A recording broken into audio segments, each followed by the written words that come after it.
Hai hello, salam sejahtera Malaysia. Selamat datang ke channel Fels Lifestyle. Terima kasih kerana terus setia dan terus bersama di dalam channel ini. Ada satu perkara yang panas berkaitan dengan pilihan raya negeri Sabah ke-17. Sudah pasti rakyat Sabah menantikan siapa gabung dengan siapa. Adakah bakal berlaku lagi satu gabungan politik yang baru, ataupun ada satu lagi langkah baru yang bakal menggemparkan Sabah. Tapi saudara-saudara, bagi pilihan raya negeri ke-17 Sabah, antara yang menjadi perhatian ramai, of course, adalah tarik pembubaran DUN Sabah dan juga tarik PRU 16 dan berkaitan dengan gabungan parti. Oke, sebelum saya teruskan kepada isu kita hari ini, saya nak perkenalkan kepada Anda. Ini adalah produk TF, terapi imun. Produk ini adalah untuk mendidik, menyeimbangkan dan meningkatkan kekuatan sistem imun badan kita sehingga mampu melawan pelbagai jenis penyakit. Penyakit seperti darah tinggi, kolesterol, penyakit melibatkan jantung, usus, sakit perut, gout dan macam-macam lagi. Sekiranya Anda berminat dan Anda memerlukan produk ini, Anda boleh menghubungi saya di nomor yang tertera. Oke, baik, saudara-saudara, saya mendengar berita sebelum ini, PH dan BN Sabah akan bekerja sama. Dan yang terbaru saya juga mendengar PH dan JRS pun bekerja sama. Tapi adakah BN yang dipimpin oleh Bung Mokhtar boleh bekerja sama dengan Haji Jinor sebagai pengerusi JRS dan juga Ketua Menteri Sabah? Kita tahu di peringkat persekutuan PHBN bekerja sama. PHBN adalah di dalam persekutuan, di peringkat persekutuan, Zahid sebagai pengurusi BN, manakala Anwar sebagai pengurusi PH, masing-masing Perdana Menteri dan Timbalan Perdana Menteri. Dan begitu juga JRS. Ada ahli parlimen JRS yang menyatakan sokongan terhadap kerajaan. Tapi di peringkat kerajaan negeri pula, adakah JRS dan Barisan Nasional boleh bekerja sama? Di samping kita mengetahui hubungan di antara Bung dan juga Haji Jinor mungkin tidak berapa baik. Oke, saya tidak tahu kalau mereka sudah berdamai atau macam mana, tapi kita dapat lihat mungkin setakat ini Bung Mokhtar tidak akan bekerja sama dengan Haji Jinor. Tapi kalau mereka bekerja sama pun tiada masalah, tiada halangan. So, ada yang tanya, adakah PRN 17 kali ini akan dipimpin oleh ataupun akan ada gabungan politik Haji Jinor, Bung Mokhtar dan juga PH Sabah yang dipimpin oleh Iwan Benedik.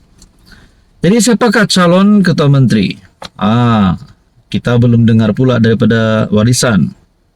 Kita belum dengar Syafiq Abdal akan bergabung dengan gabungan ini. Tapi kalaulah PH, BN, JRS bergabung, kita ada beberapa calon ketua menteri. Bung Mokhtar boleh jadi calon, Haji Ji boleh jadi calon, Iwan Benedik pun boleh jadi calon. Tidak lupa juga Syafiq Abdal pun boleh jadi calon ketua menteri yang baru. Jadi kita tunggulah siapa yang akan angkat sumpah. Bercakap tentang angkat sumpah Ketua Menteri baru Sabah. Tarik pilihan raya negeri Sabah ke-17 adalah 60 hari selepas tempo 60 hari selepas pembubaran DUN Sabah. Manakala pembubaran DUN Sabah otomatik pada 11 November 2025. Jadi sekiranya tiada tarik pembubaran diumumkan sebelum 11 November 2025, maknanya DUN akan terbubar secara otomatiknya pada 11 November 2025 dan dalam tempo 60 hari akan ada PRN ke-17. Jadi mungkin bulan 12, mungkin juga Januari 2026. Kita nantikan sajalah. Jadi saudara-saudara yang saya hormati, Anda rasa gabungan mana yang paling meletup? Dan Anda boleh berikan cadangan di bawah. Dan siapa calon ketua menteri Anda? Hai hello, salam sejahtera Malaysia. Selamat datang ke channel Fels Lifestyle. Terima kasih kerana terus setia dan terus bersama di dalam channel ini. Rupanya masih ramai yang bercakap, masih ramai yang memberikan pandangan dan komen berkaitan dengan himpunan yang dibuat baru-baru ini. Himpunan yang memang sangat-sangat menarik. Menarik kerana nama himpunan ini adalah Turun Anwar. Bukan Turun Muhyiddin, bukan Turun Hamzah, bukan Turun Mahathir. Ada yang kata mereka ini tak perlu diturunkan sebab mereka pun tak akan naik. Wah. Jadi saudara-saudara, adakah Anwar turun? Adakah Anwar letak jawatan?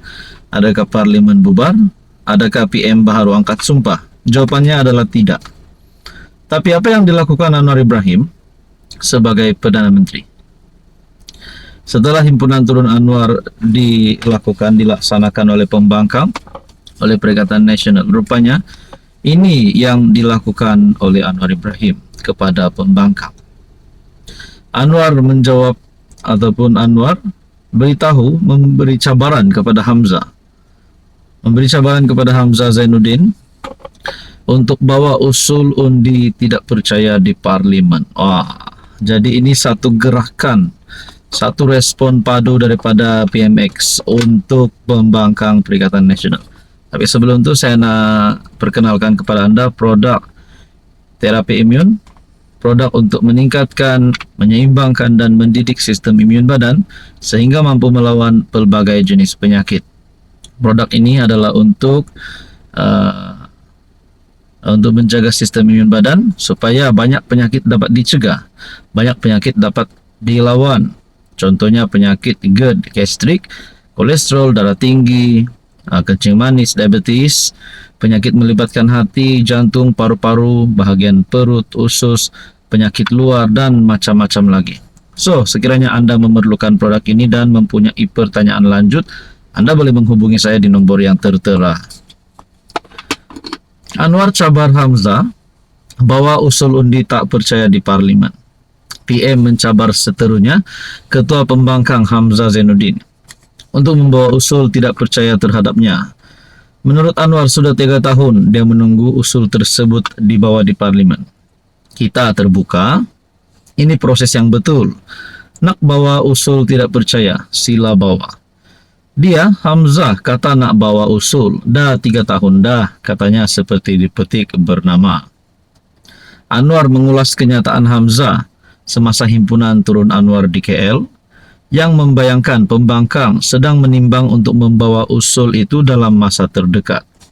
Tak apa, tunggulah kita akan lakukan nanti. Takkan kita nak sebut bila akan hantar usul berkenaan, katanya seperti dipetik berita harian.